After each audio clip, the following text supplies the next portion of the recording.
네, 안녕하십니까. 비전교육 강의입니다. 오늘은 저와 함께 프로이드의 성격 발달 이론에 대해서 한번 공부해 보도록 하겠습니다. 프로이드의 성격 발달 이론 이렇게 얘기하면 많은 분들이 제가 물어봤을 때 이렇게 떠올리시는 분들이 많아요. 저까지 공부를 해야 돼? 좀 너무 옛날 이론 아닌가? 문제점도 많고 저런 걸 왜 공부해야 되지? 이렇게 생각하시는 분들이 있습니다. 물론 프로이드 성격 발달 이론이 문제점들, 성격 발달을 설명함에 있어서 설명하지 못했던 점들이 많았고, 이걸 바탕으로 이제 다른 이론들이 체계화돼서 보완되면서 더욱더 발전한 건 많습니다.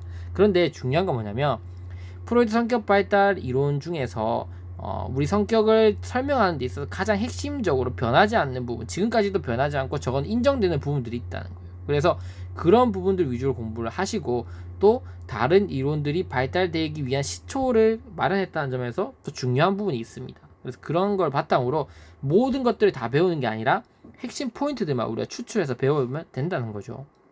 그래서 이 성격 발달 이론에서 뭐가 중요한지 저는 세 가지 포인트를 잡을 수 있다고 봅니다. 그래서 여기 보면 첫째, 둘째, 셋째로 설명이 돼 있죠. 이거 먼저 설명드리고 이 내용 추가적으로 설명드리도록 하겠습니다. 성격 발달 이론에서 제일 중요한 거는 인간의 성격이 어떻게 구성되는지 프로이드가 제시한 자아, 초자아, 본능, 이것들에 대해서 정의와 특징에 대해서 우리가 서술할 수 있도록 준비를 해놔야 된다는 거죠. 즉 자아인 에고, 초자아인 슈퍼에고, 그리고 본능인 이드, 이 세 가지가 조화를 이루어서 우리 성격이 형성된다고 봤어요. 그리고 이런 성격이 우리 표면에 드러나는 부분과, 그러니까 의식과 무의식과 전의식 부분으로 나눠져 있다고 보는 거죠. 그래서 이런 자아, 초자, 본능의 정의와 특징들에 대해서 간략하게 준비를 해놓고, 그리고 이 세 가지 요소가 조화를 이루어서 인간의 성격이 드러나기도 하고 안에 감춰져 있기도 한다는 거죠. 그래서 그런 부분들을 설명할 수 있도록 충분히 준비해놔야 된다고 볼 수 있습니다. 세 가지 이해하는 거 중요하겠죠. 두 번째, 지금부터 프로이드가 처음 이렇게 성격에 대해서 연구를 하면서 이제 뭐까지 밝혀내기 시작했냐면 인간의 방어 기제까지 찾게 된 거죠. 왜 인간은 비합리적인 어떤 방식을 취하게 되나? 자기가 불안하고 뭔가 합리적으로 해결할 수 없는 정신적으로 문제 상태에 놓였을 때 갑자기 무의식적으로 무언가 비합리적으로 자아가 훼손받지 않도록 무언가를 발동시키는 기제가 있었다는 거죠. 그게 바로 방어 기제라는 겁니다. 그래서 이런 초자와 본능 사이에서 자아는 항상 이 두 개를 조절해주는 역할을 하죠. 그 과정 안에서 뭔가 위협을 받고 더 이상 내가 그것을 이끌어나가지 못했을 때, 뭔가 인정하지 못했을 때 이거를 비합리적으로 해결해서 이 고통을 벗어나려고 한단 말입니다. 그게 방어기제고, 그 방어기제에 대해서 더 핵심적으로 체계화시킨 사람이 바로 지금부터 프로이드의 어떤 막내딸이었던 안나 프로이드라고 볼 수 있습니다. 그래서 안나 프로이드 엄청 유명하죠. 안나 프로이드의 방어기제들.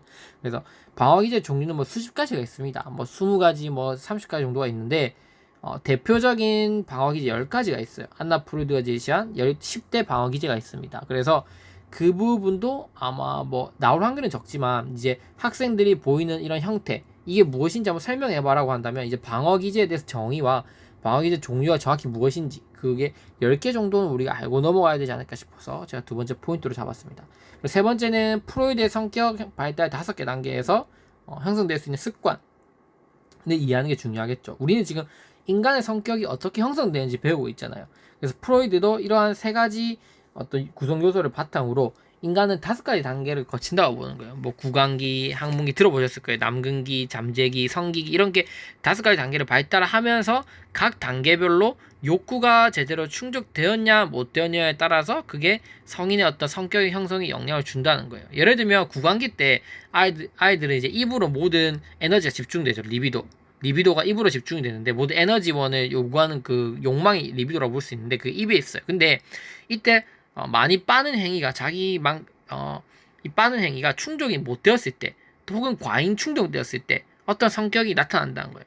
예를 들면 제대로 이러한 그 구강기에서 욕구가 충족되지 못하게 되면 뭐 커가지고 예를 들면 담배를 뭐 많이 피게 된다든지 뭐 그러한 습관이 형성된다는 거예요. 누가 보면 어떤 사람은 보면 담배를 막 많이 피고 막 입으로 뭔가 갖다 대는 게 좀 많이 보이는 사람도 있고, 아니면 어떤 사람은 굳이 막 그런 걸 보이지 않는 성격이 있어요. 그걸 프로이드가 어떻게 생각하냐면 구강기 어렸을 때 이렇게 리비도가 입에 집중되어 있을 때 그 욕구가 제대로 충족되었냐, 과잉 충족되었냐, 과소 충족되었냐, 아니면 적당히 충족되었냐에 따라서 이런 성격 형성에 영향을 미치게 된다는 거죠. 그리고 지나친 음주, 과음, 혹은 담배 피는 그 흡연 이런 것들은 구강기 때 이런 이 리비도의 어떤 입에서 욕구가 제대로 형성되지 못했기 때문에 이런 부분이 나중에 커서 이런 성격으로 나타난다고 보는 거예요.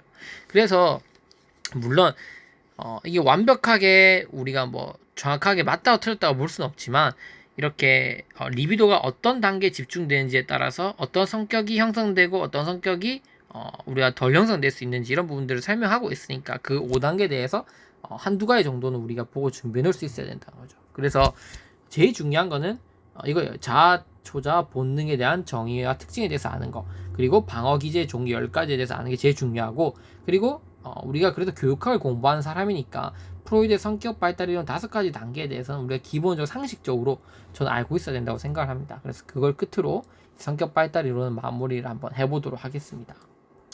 그래서 인간의 성격은 정의적 영역의 일부라고 할 수 있죠. 성격이라는 것은 주어진 상황에서 개인이 어떤 행동을 할 것인지 보여주는 특성을 얘기하는 거예요. 다 다르다는 거죠. A, B, C, D 성격은 다 다르다. 그러니까 같은 상황 속에서 어떤 행동을 할 것인지 다 다르다는 거예요. 지금의 성격은 근데 중요한 거는 이 지금 그 아이가 보이는 성격은 지금 형성된 게 아니라는 거예요.